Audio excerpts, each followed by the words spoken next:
പിശാച്ച് നമ്മളെ വഴിപഴപ്പിക്കല്ലേ, നമ്മൾ അറിയുന്ന പോലുമില്ല, നമ്മൾ ആവേശത്തിലാണ്. പിശാച്ച് നമ്മുടെ അമലുകളൊക്കെ ചോർത്തിക്കളഞ്ഞിട്ടുണ്ടാകും. നമ്മുടെ ഫേസ്ബുക്ക് പേജിൽ നമ്മൾ എഴുതി വെച്ച ചില വാക്കുകൾ ഒരു മുസ്ലിമിനെ അത് കഴിഞ്ഞിട്ടല്ലേ മുത്തഅല്ലിമും ആലിമും സയ്യിദും തങ്ങളൊക്കെ ആവുന്നത്. ഒരു മുസ്ലിമായൊരു മനുഷ്യൻ, ഒരു സാധാരണക്കാരൻ, അയാളുടെ ദേഹത്തെ, അയാളുടെ അഭിമാനം, അയാളിത് കേട്ടാൽ വേദനിക്കുമോ അത് നിങ്ങൾ പറഞ്ഞിട്ടുണ്ടെങ്കിൽ നിങ്ങൾ ഫാസിഖാണ് എന്ന് പുണ്യനബി സല്ലല്ലാഹു അലൈഹി വസല്ലം. എത്ര ഗൗരവമുണ്ട് മുഅ്മിനീങ്ങളെ. നമ്മൾ എന്തിനാ ഈ ലാഘവത്തോടുകൂടി ഇതിനൊക്കെ കാണുന്നത്? ദഅവത്ത് എന്ന് പറഞ്ഞിട്ടോ ദീനീ പ്രവർത്തനം എന്ന് പറഞ്ഞിട്ടോ ഒന്നുപോലും നമുക്കിത് ചെയ്യാൻ പാടില്ലാത്തതാണ്. അള്ളാഹു നമുക്ക് ബോധം നൽകട്ടെ. സിബാബുൽ സാബ് മുഅ്മിനിൻ കൽ മുശ്രിഫി അലൽ ഹലക.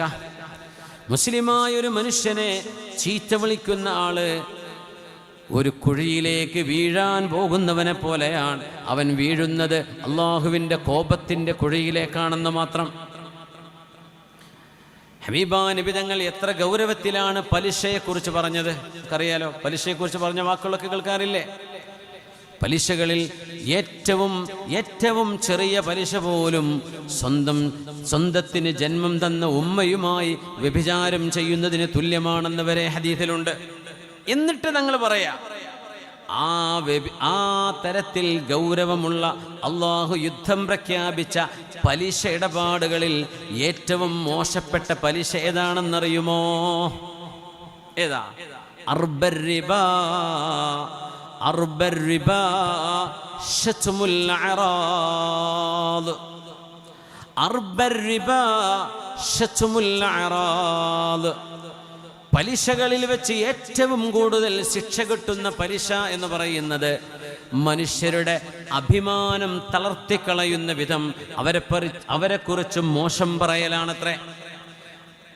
അത് കുടുംബക്കാരാണെങ്കിലും വീട്ടുകാരാണെങ്കിലും നാട്ടിലെ ദീനീ പ്രവർത്തകരാണെങ്കിലും രാഷ്ട്രീയ പ്രവർത്തകരാണെങ്കിലും ആരാണെങ്കിലും ഒരു മനുഷ്യൻ്റെ അഭിമാനം തളർത്തിക്കളയുന്ന ഏതെങ്കിലും ഒരു വാക്ക് നിങ്ങൾ പറഞ്ഞത് ആ മനുഷ്യനെങ്ങാനും കേൾക്കാൻ ഇടവരുമ്പോൾ അയാൾക്ക് വേദന ഉണ്ടാകുമോ? ഉണ്ടാകുമെങ്കിൽ നിങ്ങൾ ചെയ്തത് പലിശ ഉപയോഗത്തിൽ വെച്ച് ഏറ്റവും ഗുരുതരമായ പലിശ പോലെയാണ്.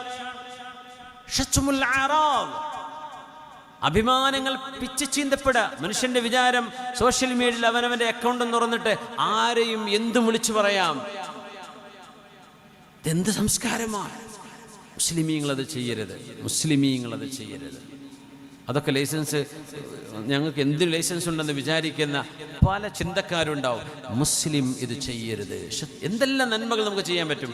ആരെയും വേദനിപ്പിക്കാതെ, ആരെയും ആക്ഷേപിക്കാതെ, ആരെയും പേരെടുത്ത് പറഞ്ഞ് നോവിക്കാതെ, ആരുടെ മനസ്സിലേക്കും വേദനയുടെ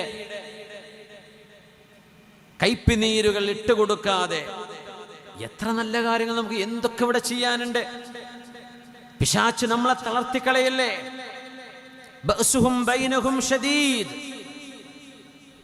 നമ്മളെ തന്നെ കൊത്തി നോവിച്ച് വലിച്ചു കീറിയിട്ട് എന്താ നമുക്ക് ലഭിക്കാൻ പോകുന്നത്?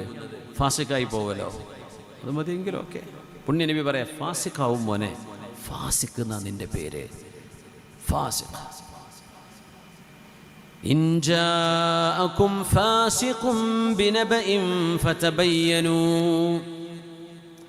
ഒരു മുസ്ലിമിനെ കൂലിപ്പണിക്ക് പോണ ആളായിരിക്കാം, നിങ്ങൾ ആക്ഷേപിക്കുകയാണെങ്കിൽ, ഈ ആക്ഷേപം എന്ന് പറഞ്ഞാൽ എന്താ പറയുക, ഒരു മനുഷ്യനിൽ ഉള്ളത് പറയലാണ് ഗീബത്തും നമീമത്തും. അത് ഉള്ളത് തന്നെയല്ലേ എന്ന് ചോദിക്കും. ഉള്ളത് പറയാൻ പാടില്ലെന്നാ. ആ മനുഷ്യനോട് നേരിട്ട് നിങ്ങൾക്ക് സംസാരിക്കാം. പൊതുവേദിയിൽ അവതരിപ്പിക്കുകയാണോ? സോഷ്യൽ മീഡിയയിൽ നാറ്റിക്കുകയാണോ? നിങ്ങൾ ഫിസ്കിൽ പെട്ടുപോകും. അല്ലാഹു കാത്തുരക്ഷിക്കട്ടെ. ഫാസിഖാണ് എന്ന് പുണ്യനബി തങ്ങൾ പറഞ്ഞു കഴിഞ്ഞാൽ, ഫാസിഖായ ഒരു മനുഷ്യൻ എന്തു നിങ്ങളോട് പറഞ്ഞാലും അത് നിങ്ങൾ വിശ്വസിക്കാൻ പാടില്ലെന്നാണ്. അപ്പം എന്തായി? മുസ്ലിം ബഹുജനങ്ങളിൽപ്പെട്ട ആളുകളെ, സാധാരണക്കാരെ പോലും, അത് കഴിഞ്ഞിട്ട് ബാക്കി ആലിമീങ്ങളെയും ദഅവത്ത് ചെയ്യുന്നവരെയും ദീനിൻ്റെ ഹാദിമീങ്ങളെയും അഹ്ലുബൈത്തിൽപ്പെട്ട ആളുകളെയും ഇതൊക്കെ ആക്ഷേപിക്കുന്നവരുടെ കാര്യം എന്താ ആലോചിച്ചാൽ മതി. ഒരു സാധാ മുസ്ലിമിനെ ആക്ഷേപിച്ചാൽ ആൾ ഫാസിഖായി മാറും. പിന്നെ അയാൾ എന്തെഴുതിയാലും വിശ്വസിക്കാൻ പാടില്ല എന്നാ. ഫതബയ്യനു. ഇവിടുന്ന് ഇറക്കരുത്. കാരണം ഫാസിക്കിൻ്റെ കാറ്റഗറിയിൽപ്പെട്ട ആളാണ്. ഇങ്ങനത്തെ എത്ര ആളുകളുണ്ട് നമുക്കിടയിൽ. അല്ലാഹു ബോധം നൽകട്ടെ. ഇതിന് അത്ഭുതം എന്താണെന്നറിയോ? ഈ പറഞ്ഞ പണി ചെയ്യുന്ന ഒറ്റൊരുത്തനും ഇത്തരം കാര്യങ്ങൾ കേൾക്കൂല, അവരതിനെപ്പറ്റി ചെവിയും കൊടുക്കൂല. അവരിപ്പോഴും വേറെ നാലാളെ കുറിച്ച് എഴുതിക്കൊണ്ടിരിക്കുകയായിരിക്കും. ഇപ്പോൾ അതാണ് അത്ഭുതം. അവരത് കേൾക്കുന്നു പോലുമില്ല, അവരറിയുന്നു പോലുമില്ല. അള്ളാഹു തൗഫീക്ക് കൊടുക്കണില്ല എന്നാണ്. അള്ളാഹു അൽ മഹ്റൂമു മൻ ഹുരിമ റഹ്മത, അള്ളാഹിൻ്റെ റഹ്മത്ത് നഷ്ടപ്പെട്ടവനേക്കാളും ഇവിടെ നഷ്ടം പറ്റിയവൻ ആരാ ഉള്ളത്? അള്ളാഹു അങ്ങനെ റഹ്മത്തിൽ നിന്ന് ദൂരെയാക്കിയിട്ടുണ്ടെങ്കിൽ ഒരു സതുപദേശം പോലും കേൾക്കാൻ അവർക്ക് അവസരം ഉണ്ടാവില്ല. പറഞ്ഞ പോലും അഹങ്കാരം കൊണ്ട് ജഅദരിയായിരിക്കും, സ്വീകരിക്കാൻ തോന്നൂല അവർക്ക്. അപ്പം പറഞ്ഞവനങ്ങോട്ട് കുറച്ച് ചീത്ത പറയാം. സുബ്ഹാനല്ലാഹ്. അല്ലാഹുവേ ബോധം നൽകണേ പടച്ചവനെ. ആമീൻ. അതദുറൂന മനിൽ മുഫ്ലിസ്, ആരാണ് പാപ്പരായവനെന്ന് നിങ്ങൾക്കറിയുമോ എന്ന് ഹബീബാ നബി തങ്ങൾ സ്വഹാബികളോട് ചോദിക്കുന്നു. ആരാ പാപ്പരായവൻ? നമ്മൾ പറയുന്നത് ബാങ്ക് ജപ്തി ചെയ്തിട്ട് പെര നഷ്ടപ്പെട്ടു പോയവൻ, കടത്തിൽ മുങ്ങിയിട്ട് നാട്ടുകാരെ പിരിവിട്ട് വീട് വാങ്ങിച്ചു കൊടുക്കേണ്ടി വന്നവർ, രോഗം വന്നിട്ട് ചികിത്സിക്കാൻ പണമില്ലാഞ്ഞിട്ട് ഇന്നാൾക്ക് വേണ്ടി ചികിത്സാ സഹായ പദ്ധതി എന്നൊരു കൂട്ടായ്മയുണ്ടാക്കിയ ആളുകൾ, ഇവരൊക്കെ പാപ്പരന്മാരാണ്. അങ്ങനല്ലേ നമ്മൾ പറയാ? നിങ്ങൾ പറഞ്ഞു അവരൊന്നല്ല. ആരാ മുഫ്ലിസ് എന്നറിയോ? ആരാണ്? Who is the real bankrupt? ഏറ്റവും വലിയ പാപ്പരെന്ന് പറയുന്ന ആൾ ബാങ്ക്റപ്റ്റ് എന്നതിന് പറയാം മുഫ്ലിസ്. ആരാ? ഏറ്റവും വലിയ പരാജയപ്പെട്ട ദാരിദ്ര്യത്തിൻ്റെ പടുകുഴിയിൽ വീണ ആൾ ആരാണെന്നറിയാം. ഏറ്റവും വലിയ ദരിദ്രനാരാണ്? ഒരുപാട് നിസ്കാരവും കുറേ സുന്നത്ത് നോമ്പും കുറേ മജ്ലിസുന്നൂറും കുറേ ദിക്റുകളും കുറേ സ്വലാത്തും അതിനിടയ്ക്ക് കുറച്ച് ഉംറയും റമളാനിൽ കുറച്ച് കരച്ചിലും അവസാനത്തെ പത്തിൽ കുറച്ച് ഇത്തികാഫും ഇതൊക്കെ കയ്യിലുണ്ട്. അതോടൊപ്പം കുറേ ആൾക്കാരെ കുറിച്ച് കുറ്റം പറഞ്ഞിരുന്നു. വേറെ ആളെ കുറിച്ച് പറയാൻ പാടില്ലാത്തത് പറഞ്ഞിരുന്നു. ചില ആളുകളെ ഉപദ്രവിച്ചിരുന്നു, ചില ആളുകളുടെ സമ്പത്ത് അപഹരിച്ചിരുന്നു. ഇതൊക്കെ ചെയ്തിട്ട് പരലോകത്തേക്ക് വരുമ്പോഴേ അയാൾ ചെയ്ത നിസ്കാരം നോമ്പും നല്ല കാര്യങ്ങളൊക്കെ വിസ്തരിച്ചിട്ട് അല്ലാഹു സുബ്ഹാനഹു വ തആല ആ മനുഷ്യനെ സ്വർഗത്തിലേക്ക് അയക്കും എന്നിങ്ങനെ വിചാരിച്ചു നിൽക്കുമ്പോൾ അതാ ഒരാൾ വരുന്നത്. അല്ലാഹുവേ, എന്നെ ഇവൻ ചീത്ത പറഞ്ഞിട്ടുണ്ട് റബ്ബേ. അവന് ഫേസ്ബുക്ക് അക്കൗണ്ട് ഇങ്ങനെ വരും, വാട്സപ്പ് ഇങ്ങനെ വന്നങ്ങനെ സ്ക്രോൾ ചെയ്ത് ഇങ്ങനെ ഇറങ്ങി. ആലോചിച്ച് നോക്കി എന്തായിരിക്കും എൻ്റെ അവസ്ഥ? ഇതൊക്കെ അവൻ എന്നെക്കുറിച്ച് പറഞ്ഞതാണ്, എന്നെക്കുറിച്ച് പറഞ്ഞതാണ്. പകരം തരണം പടച്ചവനെ. നീ പുറത്തു കൊടുക്കൂല റബ്ബേ, ഞാൻ ഇവിടെ നിന്ന് കണക്ക് തീർക്കാൻ വെച്ചതാണ്. അതുകൊണ്ട് അവൻ്റെ അമലിങ്ങോട്ട് വേണം എനിക്ക്. അവർ 10-20 കൊല്ലത്തെ റമളാനിൻ്റെ അവസാനത്തെ പത്തിൽ ഇത്തികാഫ് പോയി. ലൈലത്തുൽ ഖദറിൽ കുറച്ച് കരഞ്ഞിരുന്നു, അതും പോയി. ഒരു തസ്ബീഹ് നിസ്കാരം കൊല്ലത്തിൽ 1 നിസ്കരിച്ചിരുന്നു, അതും പോയി. പിന്നെ ഒരു 4-5 ഉംറയും കൊടുത്തു, എൻ്റെ കിട്ടിയില്ല പോയിക്കോ. എന്നാ പിന്നെ ബാക്കിയുള്ള അമല് കൊണ്ട് പോകാൻ നിൽക്കുമ്പോൾ അടുത്ത ആള്, പടച്ചവനെ എന്നെയും പറഞ്ഞിരുന്നു റബ്ബേ, ഇവന് തന്നെയായിരുന്നു പരിപാടി, എനിക്ക് വേണം, അവൻ്റെ അമല് വേണം, സൽക്കർമ്മം വേണം റബ്ബേ. കുറേ നിസ്കാരം നോമ്പും ദിക്റൊക്കെ അയാൾക്ക് കൊടുത്തു. അപ്പൊ അടുത്ത ആള് വന്നു. ഇങ്ങനെ വന്ന് വന്ന് വന്ന് ഇവന്റെ നന്മകൾ മുഴുവൻ ചോർന്നു. ഇനി കൊടുക്കാനില്ല. അപ്പൊ എന്താ സംഭവിക്കാന്നറിയോ? ഈ പരാതിയുമായി വന്ന ആളുകളുടെ തെറ്റുകൾ ഇവനോട് ഏറ്റെടുക്കാൻ വേണ്ടി പറയും. ആ പറഞ്ഞതിന് തുല്യമായ തെറ്റുകൾ. എന്നിട്ട് ഈ മനുഷ്യനെ നരകത്തിലേക്ക് വലിച്ചെറിയും. അവനാണ് പാപ്പരായവൻ, അവനാണ് മുഫ്ലിസ്, അവനാണ് റിയൽ ബാങ്ക്റപ്റ്റ് എന്ന് മഹാനായ റസൂലുള്ളാഹി സ്വല്ലല്ലാഹു അലൈഹി വസല്ലം. നോക്കണം, കർമ്മങ്ങൾ ഉണ്ടാക്കാൻ എത്ര ത്യാഗം ചെയ്യണം. ഉംറ ഹജ്ജ് എന്നൊക്കെ പറഞ്ഞ എളുപ്പമാണോ? വലിയ പ്രയാസമാണ്. നടക്കണം, തളരും, ഉറക്കുണ്ടാവില്ല, ഭക്ഷണം കിട്ടൂല, മസിൽ കയറും, ബാക്ക് പെയിന് വരും. ഹജ്ജ് വലിയ ത്യാഗമാണ്, വലിയ ത്യാഗമാണ്. ഉംറ ത്യാഗമാണ്, ഹജ്ജ് വലിയ ത്യാഗമാണ്. അറിയില്ലേ, 10-15 കിലോമീറ്റർ നടക്കണം ചൂടിൽ. ഇതൊക്കെ ചെയ്തു വന്നിട്ട് നാവുകൊണ്ട് മനുഷ്യൻ്റെ ഒരു മനുഷ്യൻ കേട്ടാൽ അയാൾ ഇഷ്ടപ്പെടാത്തത് സത്യമാണോ ന്യായമാണോ ഉള്ളതാണോ ഇല്ലാത്തതാണോ എന്തോ ആകട്ടെ, ഒരു മനുഷ്യനെക്കുറിച്ച് മോശം വിചാരിക്കപ്പെടുന്നത് നിങ്ങൾ പറഞ്ഞു കഴിഞ്ഞാൽ ഈ അമലൊക്കെ നഷ്ടപ്പെട്ടു പോകും എന്ന് പറയുമ്പോൾ നിങ്ങൾ ആലോചിക്കേണ്ടേ അതിൻ്റെ ഗൗരവം എത്രയാണ്? നമ്മളൊരു സംസ്കാരത്തിൻ്റെ ആള്. പുണ്യനബി നമ്മളത് പഠിപ്പിച്ചതാണ് സ്വല്ലല്ലാഹു അലൈഹി വസല്ലം. റസൂലുള്ളാഹി സ്വല്ലല്ലാഹു അലൈഹി വസല്ലം തങ്ങൾ ഒരു സ്വഹാബിയെ വിളിച്ചിട്ട് ഉപദേശം കൊടുക്കുന്നു, വസിയത്ത് നൽകുന്നു. ഇത്തഖില്ലാഹ്, ഇത്തഖില്ലാഹ്, അല്ലാഹുവിനെ ഭയപ്പെടണമേ. എന്നിട്ട് പറഞ്ഞു, വഇൻ ഇംറുഉൻ ശതമക ഔ അയ്യറക ബിഅംരിൻ ലൈസ ഹുവ ഫീക, നിങ്ങൾ ചെയ്യാത്ത ഒരു കാര്യം ചെയ്തു എന്ന് പറഞ്ഞ് ഒരാൾ നിങ്ങളെ ആക്ഷേപിക്കുകയോ കളിയാക്കുകയോ ചെയ്താൽ ഫലാ തുഅയ്യിറുഹു ബിഅംരിൻ ഹുവ ഫീഹി, അയാളെക്കുറിച്ച് നിങ്ങൾക്കറിയുന്ന ചില രഹസ്യങ്ങളുണ്ടാവും, അത് നിങ്ങൾ പറയാൻ പാടില്ല. അയാൾ നിങ്ങളെക്കുറിച്ച് പറഞ്ഞു, നിങ്ങളും അല്ലാഹുവും തമ്മിൽ ചെയ്ത് തീർത്താൽ മതി. അത് വദഅഹു യകൂന വബാലുഹു അലൈഹി, നിങ്ങളെക്കുറിച്ച് പറഞ്ഞതിൻ്റെ വിപത്ത് അയാൾ അനുഭവിക്കേണ്ടി വരും. വഅജ്റുഹു ലക്, അത് ക്ഷമിച്ചതിൻ്റെ കൂലിയും നിങ്ങൾക്ക് കിട്ടും. എന്നിട്ട് ഹബീബായ തങ്ങൾ ആ സ്വഹാബിക്ക് ജീവിതത്തിൽ കൊണ്ടു നടക്കാൻ കൊടുത്ത ഉപദേശം, വലാ തസുബ്ബന്ന അഹദാ, നിങ്ങൾ ആരെയും ചീത്ത വിളിക്കരുതേ, ആരെയും ചീത്ത വിളിക്കരുത്. ആ സ്വഹാബി പറയാ, ഞാൻ പിന്നെ ഒരു കഴുതയെയോ പൂച്ചയെയോ ഒരു നായയെയോ ഒരു ഒട്ടകത്തെയോ ഒരു മൃഗത്തെപ്പോലും ഞാൻ ചീത്ത വിളിക്കാറില്ല. സുബ്ഹാനല്ലാഹ്. ഇതാണ് മുസ്ലിം. ഒരു നിസ്കാരത്താകുമ്പോൾ മാത്രം പോരാ, നമുക്ക് നമ്മുടെ നാവും നമ്മുടെ വാക്കുകളും ഒരുപോലെ ഈക്വലി ഇമ്പോർട്ടൻ്റ് ആണ്.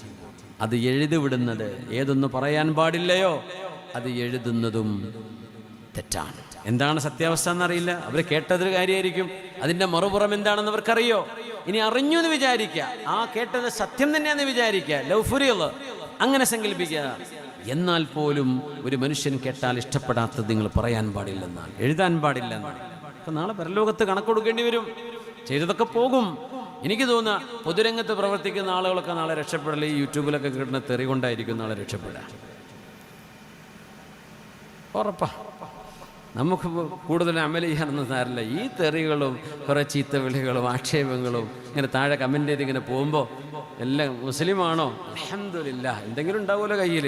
ഒരു സുബ്ഹാനല്ലാഹ് അൽഹംദുലില്ലാ ചൊല്ലാത്തതുണ്ടാവും, പെരുന്നാൾ നിസ്കരിക്കാത്തതും ഉണ്ടാവില്ലല്ലോ. ഒരു അല്ലാഹു അക്ബർ ചൊല്ലിയതെങ്കിലും കിട്ടൂലേ, ഞാൻ സന്തോഷിക്കല, അൽഹംദുലില്ലാ. അതൊക്കെ നമ്മളെ ജാതിപ്പെട്ടതാണല്ലോ, അല്ലാഹ് എന്തെങ്കിലുമൊക്കെ കിട്ടാണ്ടാവും, അൽഹംദുലില്ലാ. അതൊരു വലിയ സൗഭാഗ്യമാണ്. അതൊരു വലിയ, നമ്മൾ വിചാരിക്കുന്ന ഒരു നിസ്സാര കാര്യമാണ് നമ്മൾ ചെയ്യുന്നതെന്ന്. മനുഷ്യൻ്റെ സോഷ്യൽ മീഡിയ എന്ന് പറയുന്ന പ്ലാറ്റ്ഫോം, അതിന് ചില ഡിസിപ്ലിൻ ഒരു മുസ്ലിം പാലിക്കേണ്ടതുണ്ട്. ഇതില്ലേ, നമ്മളത് കൈകാര്യം ചെയ്യണ്ട. അത്രയൊന്നും ക്ഷമല്ലേ, തെച്ചു പോയിക്കോ, ആരെങ്കിലും കൈകാര്യം ചെയ്തോളൂ, നമുക്ക് ക്ഷമല്ലേ. നമ്മൾ ഇങ്ങോട്ട് ആരെങ്കിലും ആക്ഷേപിക്കുമ്പോഴേക്കും അങ്ങോട്ട് പ്രൈവറ്റിൽ പോയിട്ട് അയാൾക്ക് തിരിച്ചങ്ങോട്ട് മറുപടി പറയാൻ അല്ലെങ്കിൽ ആക്ഷേപിക്കാൻ, ഇതിനാണോ നമ്മൾ നടക്കുന്നത്? പിന്നെ നമ്മളും അവരും തമ്മിൽ എന്ത് വ്യത്യാസമാണുള്ളത്? ചെയ്യരുത്, ചെയ്യരുത്. അള്ളാഹു നമുക്ക് ക്ഷമ നൽകട്ടെ, അള്ളാഹു നമുക്ക് ക്ഷമ നൽകട്ടെ, അള്ളാഹു ക്ഷമ നൽകട്ടെ. ഞാൻ പറയുന്നതിൽ വലിയൊരു വേദന ഉണ്ടാക്കുന്നത് പച്ചയായ വ്യഭിചാരവുമായി ബന്ധപ്പെട്ട വാക്കുകൾ, പച്ചയായിട്ട് വ്യഭിചാരത്തിലേക്ക് ക്ഷണിക്കുന്നത്. മലയാളികളൊന്നും ഇത് ചെയ്യുമെന്ന് ഞാൻ വിചാരിച്ചിരുന്നില്ല കേട്ടോ. ഇതൊരു ജാതി മതം നോക്കിയിട്ടല്ല ഞാൻ പറയുന്നത്. മലയാളം സംസ്കാരിക്കുന്ന പെണ്ണുങ്ങളും ആണുങ്ങളും, വലിയൊരു ശതമാനം സ്ത്രീകൾ കൂളായിട്ട് മോശമായ ഡയലോഗുകൾ, വളരെ മോശമായ വൃത്തികെട്ട വാക്കുകൾ അത് റെക്കോർഡ് ചെയ്ത് അവനവൻ്റെ അക്കൗണ്ടിലൂടെ പോസ്റ്റ് ചെയ്യാൻ, ടിക്ടോക്കിലും യൂട്യൂബ് ഷോർട്ടുകളിലും അല്ലാതെയുമായിട്ട് സോഷ്യൽ മീഡിയകളിൽ. അതിന് കുറേ ആളുകളുണ്ട്, അതിന് ഓശാന പാടാൻ, അതിനൊക്കെ യെസ് പറയാൻ, അതിനൊക്കെ നല്ല നല്ല കമൻ്റ് കൊടുക്കാൻ. മുസ്ലിം ഉമ്മത്തിനോട് പറയണേ, അവരോട് മാത്രമേ ഞാൻ പറയുന്നുള്ളൂ, അല്ലാത്തവർ it's none of my concern. നമ്മൾ ഇടങ്ങി പറയേണ്ട, അതൊക്കെ അവരുടെ നേതാക്കന്മാരോ അവർ വിശ്വസിക്കുന്ന ആദർശക്കാരോ അവർ പറഞ്ഞു കൊടുത്ത പോലെ അവർ ജീവിച്ചോട്ടെ. മുസ്ലിം ഉമ്മത്ത് നമ്മൾ സംസാരിക്കുന്നത് ഇസ്ലാമിൻ്റെ പ്രമാണം വെച്ചാണ്. ഞാൻ എൻ്റെ അഭിപ്രായമല്ല പറയുന്നത്.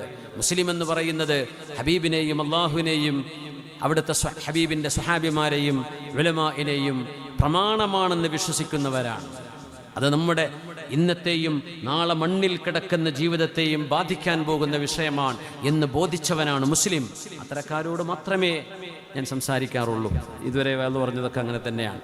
ഇനി പറയുന്നതും പറയാൻ ഉദ്ദേശിക്കുന്നതും അവരോട് തന്നെയാണ്. അല്ലാത്തവരോട് നമ്മൾ എന്താ പറയുക, ലോകത്ത് എന്താ കുഴപ്പമെന്ന് ചോദിക്കുന്നതുകൊണ്ട് എന്ത് പറയാനാ?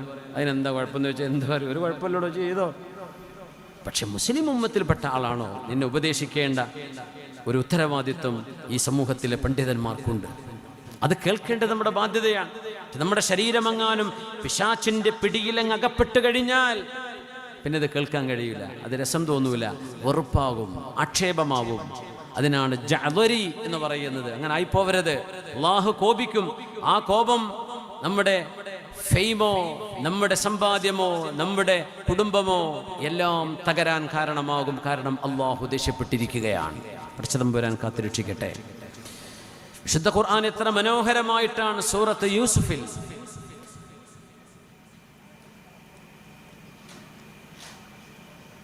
വറാവദതുഹു അല്ലതി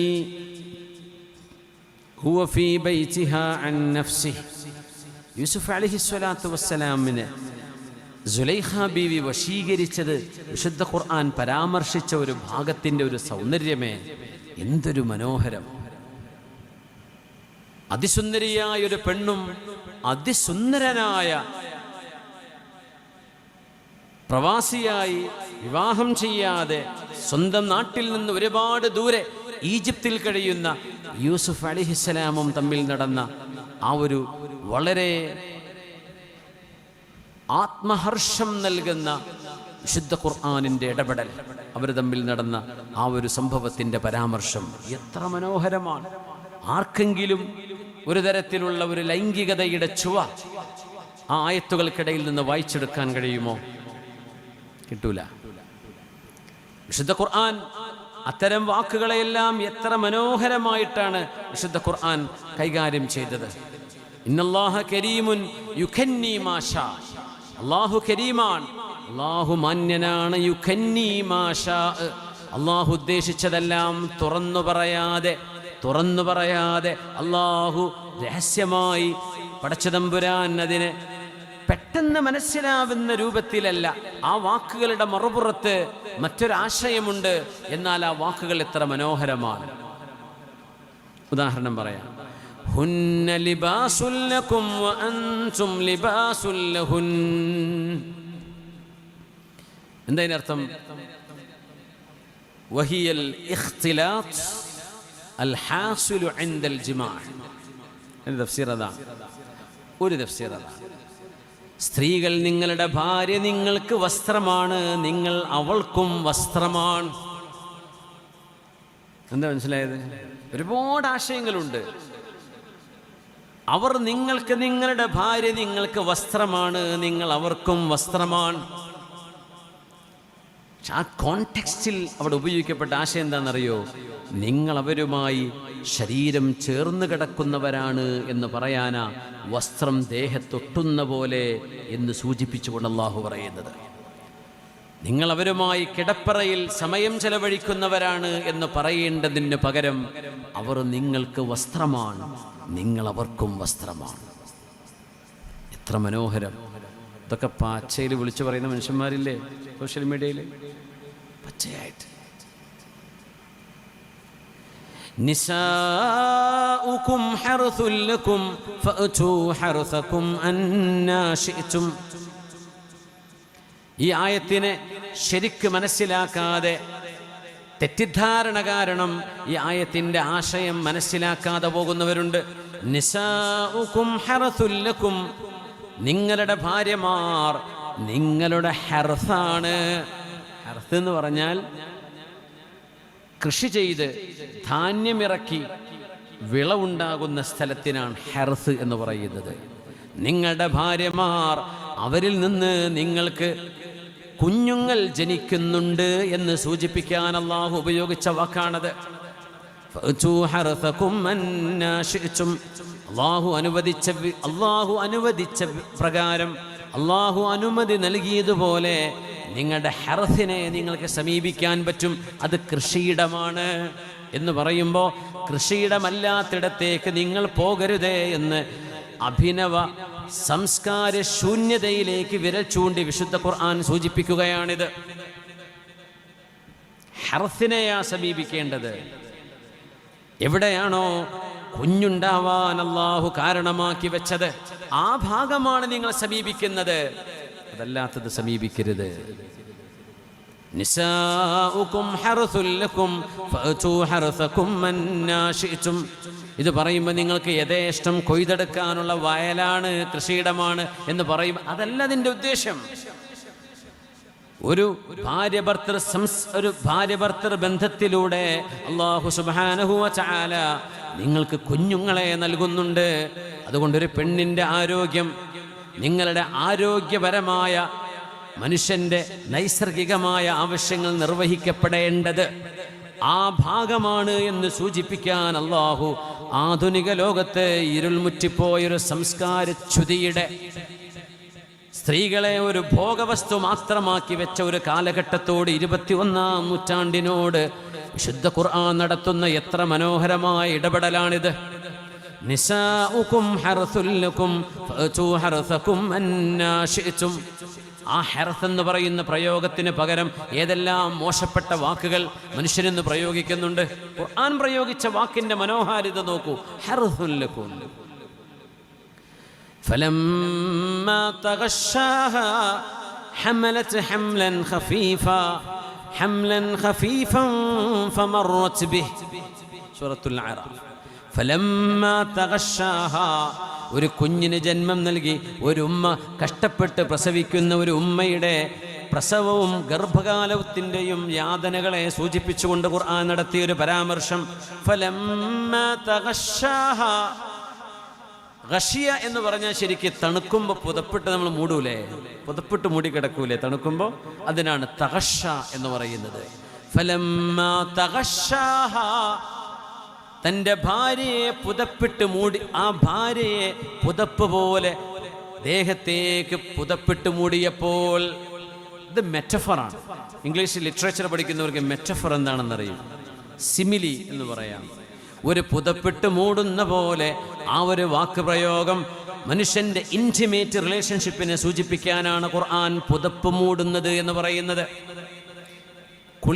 കുളിരുണ്ടാകുമ്പോൾ മനുഷ്യൻ ദേഹത്ത് ചുറ്റുന്ന ഒരു പുതപ്പിനെയാ ഗിഷാ എന്ന് പറയാം. തഗശ്ശാഹ, പച്ചയായി തുറന്നു പറയാൻ പാടില്ല എന്ന് പറയുന്ന വിഷയങ്ങൾ. അതിലേറെ അത്ഭുതം എന്താണെന്നറിയോ? സയ്യിദുനാ ഈസാ നബി അലൈഹിസ്സലാമിനെയും മറിയം ബീവിയെയും ദൈവമാണെന്ന് വിശ്വസിച്ചിരുന്ന ആളുകൾ ഇന്നുണ്ട്, അന്ന് കാലഘട്ടങ്ങളിലുണ്ട്. യേശു ക്രിസ്തു എന്ന് പറയുന്ന ജീസസ് ക്രൈസ്റ്റ്, ഈസാ നബി അലൈഹിസ്സലാം, അവരുടെ ഉമ്മയായ മറിയം ബീവി, മറിയമുൽ അദ്റാ, മറിയം മാരി ദ വെർജിൻ, മഹദിയായ മറിയം ബീവി വിവാഹം ചെയ്തവരല്ല. അവർക്ക് അത്ഭുതകരമായി ജനിച്ച മോനാണ് ഈസാ നബി അലൈഹിസ്സലാം. ഇതാണ് ഇസ്ലാമിൻ്റെ വിശ്വാസം. ഓരോ മതങ്ങൾക്കും അവരുടെ വിശ്വാസമുണ്ട്. ഇസ്ലാം പറയുന്നത് ഇതാണ്. ഇവിടെ ഒരു കാര്യം നാം സൂചിപ്പിക്കാൻ പോവാണ്. അതായത് ചില ആളുകളെങ്കിലും അങ്ങോട്ടും ഇങ്ങോട്ടൊക്കെ മതങ്ങളെ ചീത്ത പറയുന്ന ഒരു കാലമാണല്ലോ. ഇസ്ലാമിനുള്ള മേക്കിട്ട് കയറാൻ പറ്റുള്ളൂ. അപ്പോൾ മുഹമ്മദ് നബി സല്ലല്ലാഹു അലൈഹി വസല്ലമ തങ്ങളെക്കുറിച്ച് ആക്ഷേപിച്ചുകൊണ്ട് എന്ത് പറയുന്നറിയോ? മുഹമ്മദ് നബി ബൈബിളിൽ നിന്ന് കോപ്പിയടിച്ചു, അല്ലെങ്കിൽ തോറയിൽ നിന്ന് കോപ്പിയടിച്ചു, അതങ്ങനെ ഖുർആൻ്റെ, അതാണ് സൂറത്ത് മറിയം എന്നൊക്കെ. അസ്തഗ്ഫിറുല്ലാഹ്. മനസ്സിലാക്കാൻ ആഗ്രഹിക്കുന്നവരോട് മാത്രം പറയാണ്. ഇങ്ങനെ പറഞ്ഞിങ്ങനെ ചീത്ത വിളിച്ച് പോകാൻ ഉദ്ദേശിക്കുന്നവർ പിന്നെ കേൾക്കാൻ നിൽക്കുന്നില്ലെങ്കിൽ ഇവരോട് പറയുന്നില്ല. കേൾക്കണമെന്നുണ്ടെങ്കിൽ പറഞ്ഞു